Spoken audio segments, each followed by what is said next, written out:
संगत जी, अगर आज सब कुछ अचानक जो भी आपके पास है वो सब कुछ छिन जाए तो क्या बचेगा? चाहे वो शरीर है, ये रिश्ते हैं, या फिर ये धन दौलत है, या कुछ और जो आपको लगता था ये हमेशा आपके साथ था, लेकिन आपने कभी ध्यान ही नहीं दिया।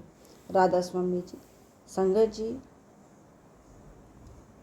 आज हम किसी भी तरह की कोई भी ऐसे बाहरी ज्ञान की बात नहीं करेंगे।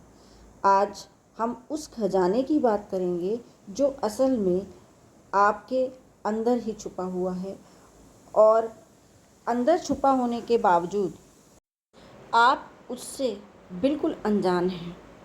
आपको पता ही नहीं वो खजाना कितना कीमती है।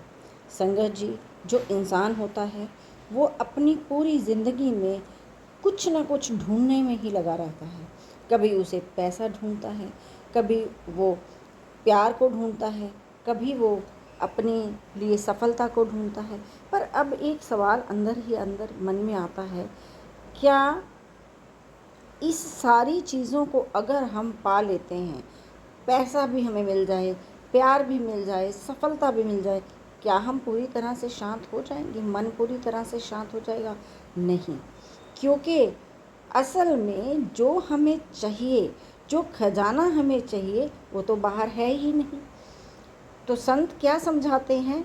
हमारे अंदर एक ऐसी आवाज़ है जो कभी भी बंद नहीं होती, और उस आवाज़ को ना तो कोई बजा रहा है, ना ही वो कहीं से आ रही है। वो तो पहले से ही अंदर गूंज रही है, और उसी आवाज़ को संत अपने सत्संग में शब्द कह के पुकारते हैं। उसी तरह से जब हमारा ध्यान अंदर की तरफ जाएगा तभी हमें वो शब्द सुनाई देगा। इस जैसे कि हम एक उदाहरण से समझें, जैसे रेडियो में सही फ्रीक्वेंसी मिल जाए फिर तो आवाज़ सही से सुनाई देने लग जाती है।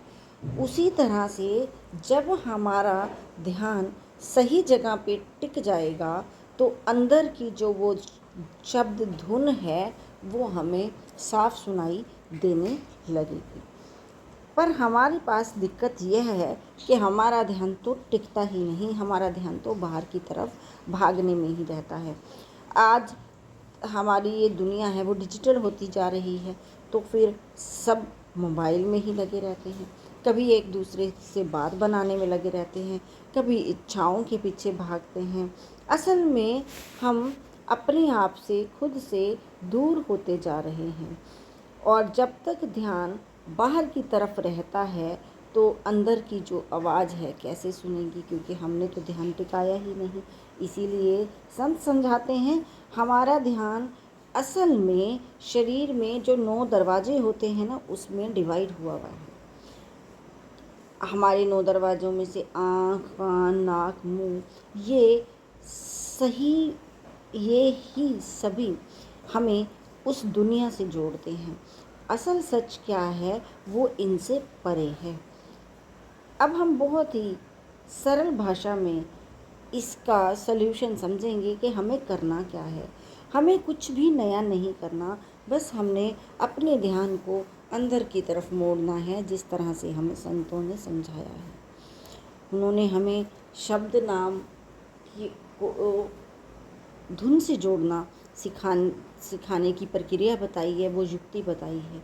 हमें रोज़ थोड़ा सा समय निकालना है, अपनी आंखें बंद करनी है और उस गुरु द्वारा दिए गए नाम का सिमरन करना है जो पूर्ण गुरु है, और ध्यान को आँखों के बीचों बीच इकट्ठा करने की कोशिश करनी है। असल में जब हम शुरुआत में ये चीज़ करेंगे तो हमारा जो मन है वो भागना शुरू हो जाएगा। बहुत सारे विचार हमारे मन के अंदर चलेंगे, लेकिन हमें टिके रहना है, लगे रहना है। एक दिन ऐसा भी आता है जब अचानक आपको आपके अंदर कुछ ना कुछ अलग से महसूस होने लग जाता है। एक हल्की सी धुन सुनाई देने लग जाती है, एक खिंचाव आ जाता है। संगत जी, असली मिलन कभी बोलने से नहीं होता, सिर्फ सुनने से होता है। जब आप उस भीतर की आवाज़ से खो जाते हैं और धीरे धीरे हमारे अंदर से जो वो मैं है वो भी ख़त्म होने लग जाती है। जब हमने अपने अंदर से उस होमे को ख़त्म कर दिया, उस मैं को ख़त्म कर दिया, तब हमारा उस परमात्मा से मिलने का सफ़र शुरू हो गया। हम ज़िंदगी भर तो ये सोचते रहे कि भाई मेरा क्या होगा, लेकिन हमने ये तो नहीं सोचा कि हम असल में हैं कौन, मैं हूँ कौन। जिस दिन से ये सवाल हमारे अंदर मन में उठना शुरू हो जाएगा, समझ लेना हमारी जो ये यात्रा है वो शुरू हो गई। सच में हम इस दुनिया को ही पकड़ के बैठे हुए हैं और दुनिया तो हमें छोड़ने ही वाली है। अगर हम उस मालिक को, उस कुल मालिक को पकड़ लें, जैसे कि हमें गुरु समझाते हैं, तो हमें कभी कोई नहीं छोड़ेगा, कभी वो नहीं छोड़ेंगे। संगत जी, ये रास्ता बिल्कुल कठिन नहीं है, पर हमें इस रास्ते पर बिल्कुल शिद्दत से, बिल्कुल सच्चाई से चलना है। बाहर से हटकर अंदर को आना है, सुनने की आदत डालनी है, अभ्यास को अपने साथी बनाना है। ऐसा होगा एक दिन शब्द धुन अपने आप हमें खींच लेगी और वहीं हमें सुकून मिलना शुरू हो जाएगा, जिसे हम सारी दुनिया में ढूंढ रहे हैं, वो हमें मिल जाएगा। संगत जी, इस सत्संग को आगे और भी सत्संगी भाई बहन को ज़रूर शेयर कीजिएगा, और जो नई संगत हमारे साथ इस चैनल पे इस सत्संग वीडियो के ज़रिए जुड़ रही है, उसका बहुत बहुत धन्यवाद। और वो चैनल को सब्सक्राइब जरूर करें, बेल आइकन पर ऑल पे भी क्लिक करें, ताकि आने वाली हर सत्संग वीडियो का नोटिफिकेशन आपको मिल सके। और वीडियो को ज़्यादा से ज़्यादा शेयर करने की खींचल करनी है।